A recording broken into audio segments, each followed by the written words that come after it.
আমি সুকান্ত। আজ আমি তোমাদের রায়মার্টিন প্রশ্নবিচিত্রা থেকে ষষ্ঠ শ্রেণীর ভূগোলের ৮ নম্বর মডেল সেটটি সলভ করে দেখাবো। তো চলো শুরু করা যাক। থার্ড ইউনিট টেস্ট ৮ নম্বর মডেল সেট। দেখো ২-এর ১ নম্বর, পৃথিবী যে পথে সূর্যের চারিদিকে ঘোরে তাকে বলে কক্ষপথ। লন্ডনের গ্রিনিচ মানমন্দিরের ওপর দিয়ে যে দ্রাঘিমা রেখা চলে গেছে তা হলো মূলমধ্যরেখা। ভারতের প্রমাণ দ্রাঘিমা হলো ৮২°৩০' পূর্ব। আন্তর্জাতিক তারিখ রেখা কল্পনা করা হয়েছে যার উপর তা হলো প্রশান্ত মহাসাগর। আচ্ছা, তারপরে দেখো বায়ুর আর্দ্রতা মাপক যন্ত্রের নাম হচ্ছে হাইগ্রোমিটার। তারপরে দেখো ৬ নাম্বার, আকাশে কত পরিমাণ মেঘ থাকলে তাকে প্রায় মেঘলা আকাশ বলা হবে? এটা হবে ৭৫%। তারপরে দেখো বায়ু দূষণের ফলে শ্বাসকষ্ট হয়। তারপরে দেখো বায়ু দূষণ রোধ করা হয় বৃক্ষরোপণ করে। তারপরে দেখো শব্দের তীব্রতা পরিমাপ করা হয় করার যন্ত্রের নাম ডেসিবেল মিটার। আচ্ছা, তারপরে দেখো ১০ নম্বর, হিমালয়ের সমান্তরাল পর্বতশ্রেণী ৯ সহ্যাদ্রি। আচ্ছা, তারপরে দেখো কানপুর শহরটি ১১ নম্বর, কানপুর শহরটি যে নদীর গতিপথে গড়ে উঠেছে তা হলো গঙ্গা। তারপরে দেখো ভারতের উচ্চতম পর্বতশৃঙ্গ হলো গডউইন অস্টিন। তারপরে দেখো দুন হলো একটি উপত্যকা। আচ্ছা, তারপরে দেখো আদিবাসীরা বন কেটে ও পুড়িয়ে যে চাষ করে তাকে বলে ঝুম চাষ। তারপরে দেখো পৃথিবীর প্রাচীনতম মানচিত্রটি আবিষ্কৃত হয়েছে ব্যাবিলনে। আচ্ছা, তারপরে দেখো পার্বত্য অঞ্চলে হিউমাসযুক্ত ঢালু জমি যে চাষের জন্য উপযুক্ত তা হলো চা। আচ্ছা, তারপরে দেখো মেঘালয়ের আদি জনগোষ্ঠী হলো গারো। আচ্ছা, তারপরে দেখো মানচিত্র অঙ্কন বিদ্যাকে বলা হয় কার্টোগ্রাফি। তারপরে দেখো শূন্যস্থান পূরণ। পৃথিবীর পূর্ব পশ্চিমে অক্ষরেখাগুলি হলো পূর্ণবৃত্ত।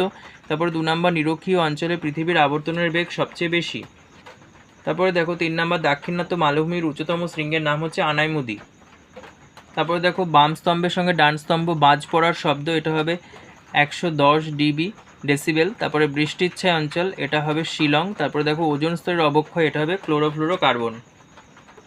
তারপরে দেখো শুদ্ধ না অশুদ্ধ লেখো। দিল্লির চেয়ে কলকাতার আবহাওয়া সমভাবাপন্ন শুদ্ধ। তাপ্তি নদীর সাহায্যে উপদ্বীপীয় মালভূমি দুটি ভাগে ভাগ হয়েছে, এটা অশুদ্ধ। মানচিত্রে কৃষিভূমি বোঝাতে বাদামি রং ব্যবহার করা, এটা অশুদ্ধ। তারপরে দেখো ডি এর ১ নম্বর, কিসের ভিত্তিতে পৃথিবীকে ৩টি তাপমণ্ডলে ভাগ করা হয়? সূর্যরশ্মির পতন কোণের ভিত্তিতে। তারপরে দেখো ২ নম্বর, ধান চাষের জন্য উপযুক্ত মাটি কি?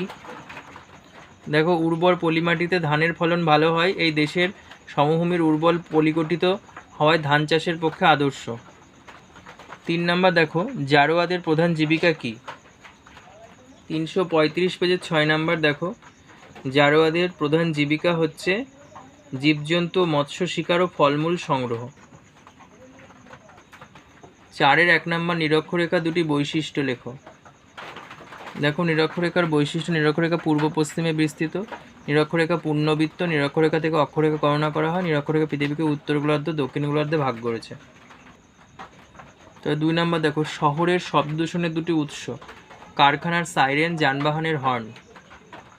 তারপর দেখো ৩ নম্বর, কোন দুটি পর্বতের মাঝে কাশ্মীর উপত্যকা গড়ে উঠেছে? হিমাদ্রি হিমালয় ও পীরপঞ্জাল পর্বতশ্রেণী। ৪ নম্বর, আদিবাসী কাকে বলে? ৩৩৫-এর ১ নম্বর কোশ্চেন, আদিবাসী কাদের বলা হয়? দেখে নাও এখান থেকে। ৫-এর ১, পৃথিবীর ৫টি প্রধান অক্ষরেখার নাম মানসহ লেখো।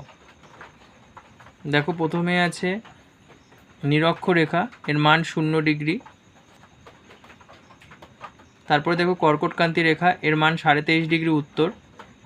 তারপরে মকরক্রান্তি রেখা, এর মান ২৩.৫° দক্ষিণ। তারপরে সুমেরু বৃত্ত, এর মান ৬৬.৫° উত্তর। তারপরে কুমেরু বৃত্ত, এর মান ৬৬.৫° দক্ষিণ। তারপরে সুমেরু বিন্দু আর কুমেরু বিন্দু, এটা ৯০° উত্তর আর এটা ৯০° দক্ষিণ। তবে ২ নম্বর দেখো পৃথিবীর আবর্তনের বেগ সব জায়গায় সমান নয় কেন? দেখো ৯৮-এর ৩ নম্বর কোশ্চেন, আবর্তনের বেগ সব জায়গায় সমান নয় কেন? ছবি দেওয়া আছে,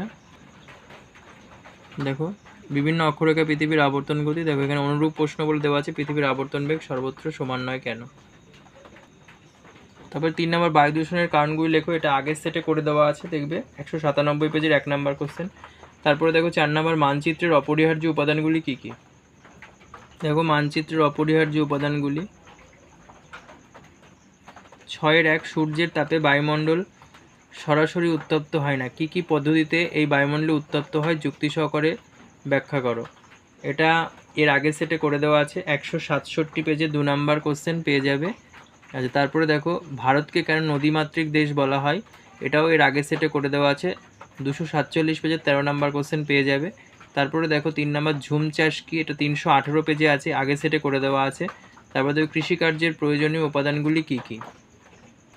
দেখো কৃষিকার্যের প্রয়োজনীয় উপাদানগুলি দেখো, প্রাকৃতিক উপাদান, তারপর দেখো অর্থনৈতিক উপাদান,